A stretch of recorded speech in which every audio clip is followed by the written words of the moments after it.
Here, Shiva is giving wonderful sloka, wonderful sutra, which can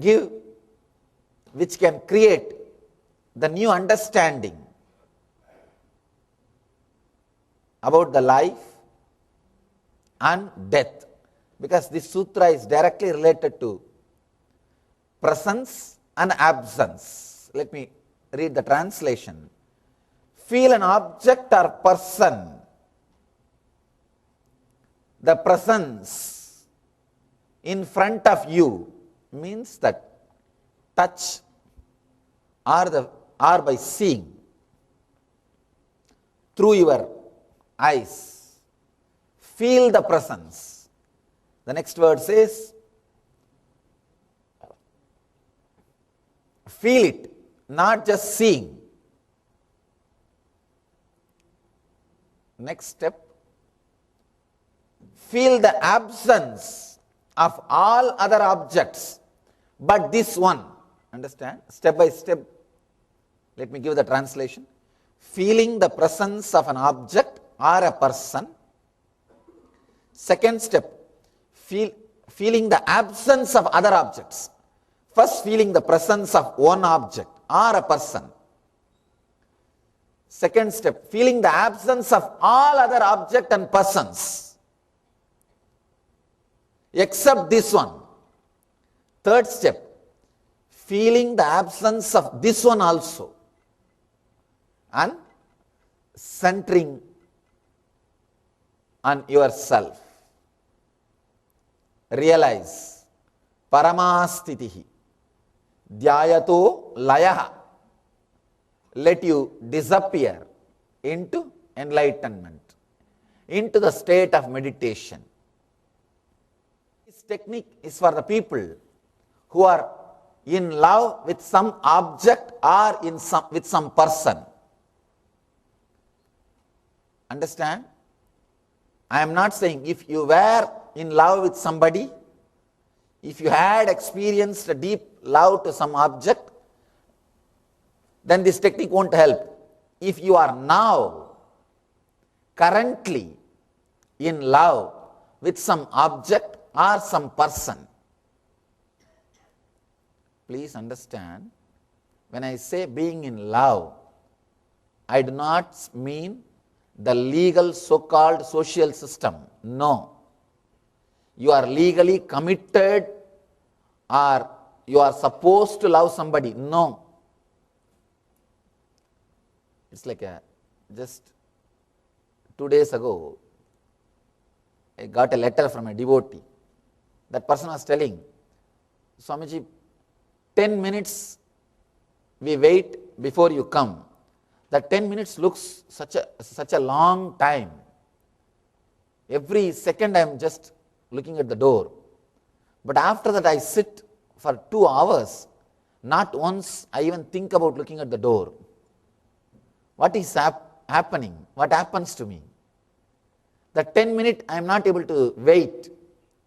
And the 2-3 hours I don't even know how the time passes. Means the number of thoughts is more when you wait. That's why you feel boredom, tired. And the number of thoughts are less when you are in the presence. Means your kshana becomes big. If your kshana becomes big in somebody's presence or in some object's presence, you are in love with that object or that person. This is the scale. Understand? This is the scale to measure whether you are in love with that person or object. If you are in love with some person or object, this technique is for you. Please try this. If you are not in love with some object or in person, no God can help you.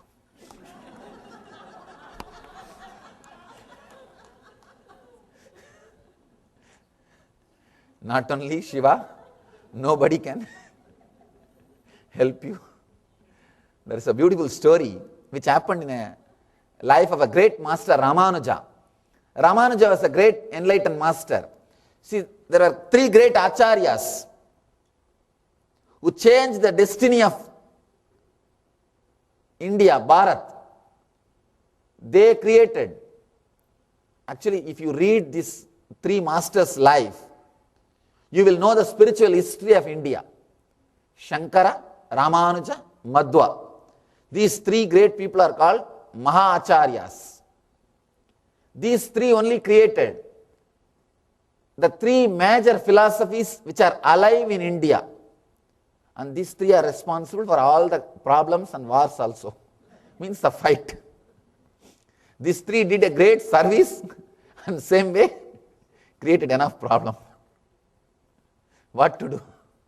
When people don't understand with the right spirit, naturally they create conflicts. Ramanuja, great master, in his life, a beautiful incident happened. One young guy came to him and asked, Master, please initiate me, teach me bhakti, devotion.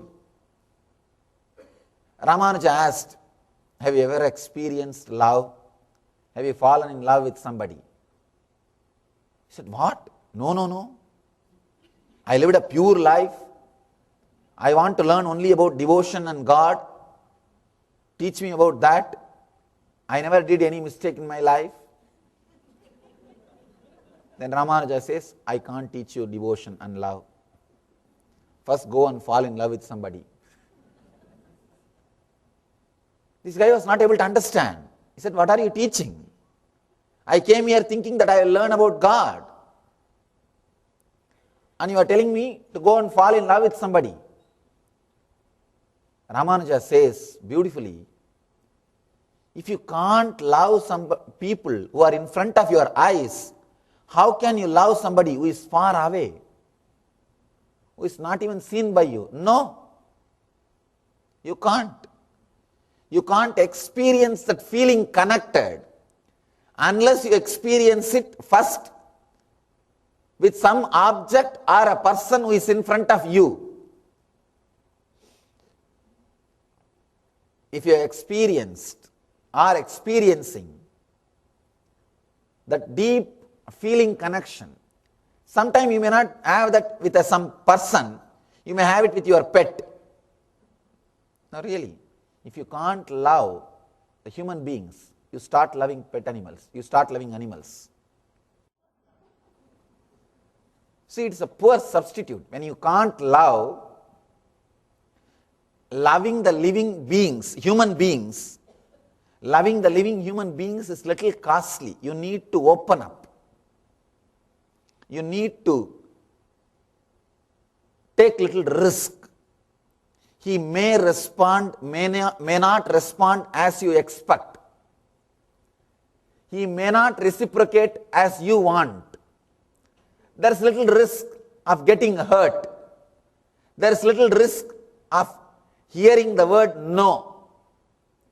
You are afraid to get no in return. The fear of no, you never open up. Just because of fear of no, you stop opening up. You are frozen. You are completely frozen. The fear of no stopped the growth in your being, the emotional level. You are dead. You are frozen. That is why now you want pets. Pets can't say no because you are giving food, all their basic needs, and they don't know also how to say no. And you have your own interpretation. I heard that there is a separate yoga, even counseling for pets. God. They would have lived such a natural, wonderful life. In our ashram, we have many animals. Lot of dogs, cats, all of them just running around, roaming around. You will be surprised. Snakes, cat, dog, all of them eat from same plate. Same plate, stay in the same ambience. They all see each other. They live around. And they are completely relaxed and comfortable. They are never bound or chained. They are not taken to any doctor. No other so-called cares are given except food. Nothing else is done. And they are there. And I was shocked here, these pets are taken for yoga, some counseling, although I can't understand anyhow. Huh? Psychiatrist also. God. Poor psychiatrist.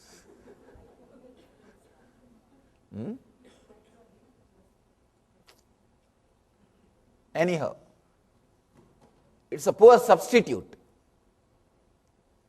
It's a very poor substitute. And when you can't even open up to that much with a pet, you fall in love with some stone.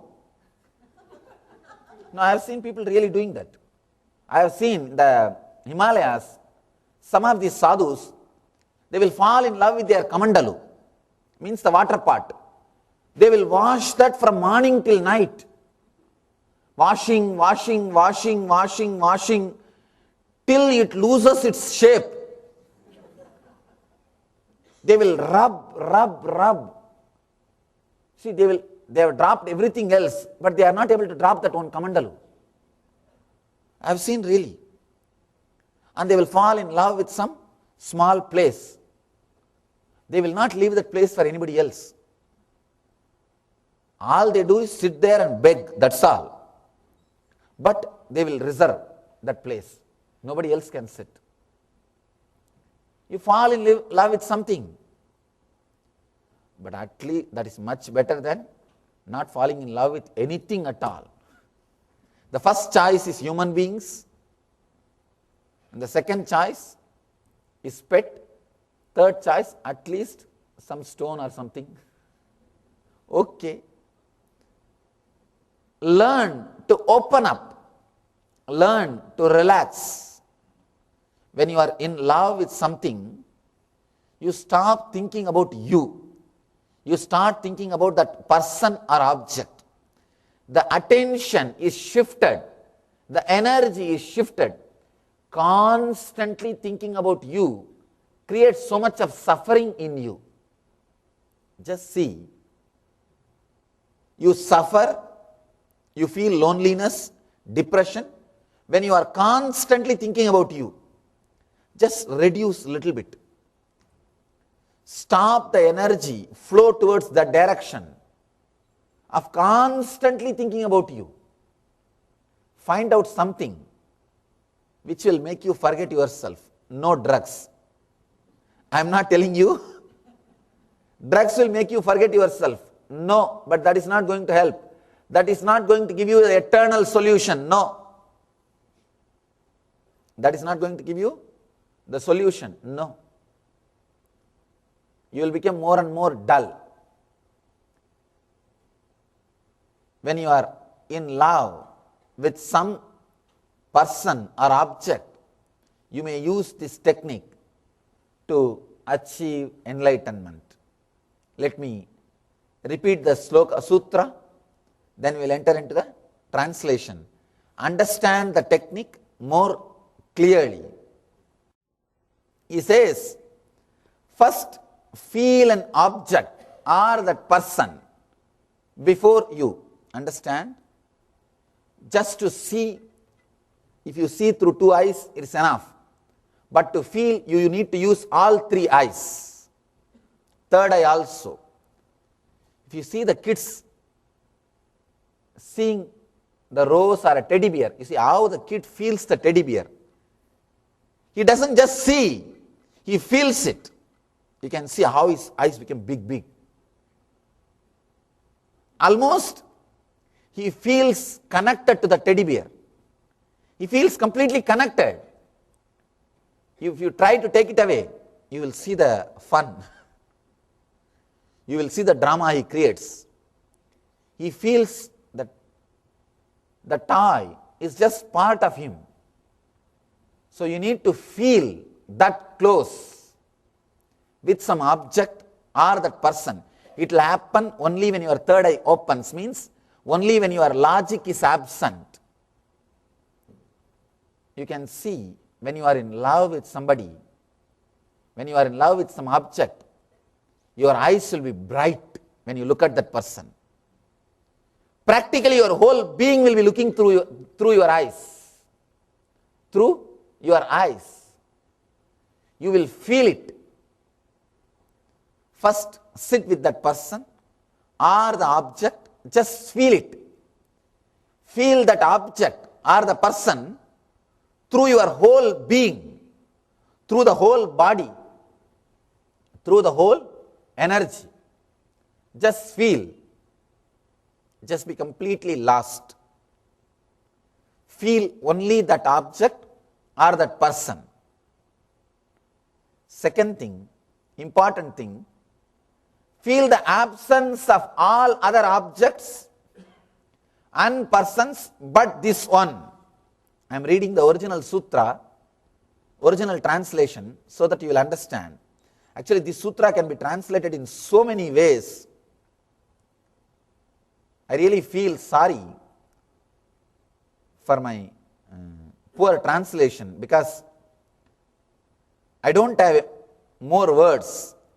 The sutra has to be understood from 4 or 5 dimensions, because this can give you the basic truths of the falling in love with a master or falling in love with some god or a deity. The sutra will give you the basic technique, how that helps you towards enlightenment. When you deeply feel connected to a master, when you deeply feel connected to a deity, to a god, to a statue, what happens in you, how it leads you towards enlightenment, is beautifully described in this sutra. Understand? People ask me, Swamiji, if I have fallen in love with a girl or a man, can this technique help me? It will. Because whenever you are in love with somebody, the other person will look like a god. He will be God for you. Understand? I always tell people come and ask me, Swamiji, I feel you are God. I tell them, this mood or experience will be there as long as you feel connected or you are in love. As long as you are feeling connected or you are in love. When you are in love with somebody, not only with me, with a master, with anybody, when you are in love, the other person will appear like a god. He will be fulfillment of your being. God means what? Your fulfillment. Your fulfillment is what we call God. What you feel as your fulfillment is your God, Ishta Devata. That is your chosen ideal. When you are in love with the master, he appears as God. He will be God. I always tell people, when you are in love with me, not only I will appear as God, you will see all miracles which God will do will be happening through me. But when that love or feeling connected goes away, when you don't have that, you will not see any miracle through me. Even if you see, you will take it for granted.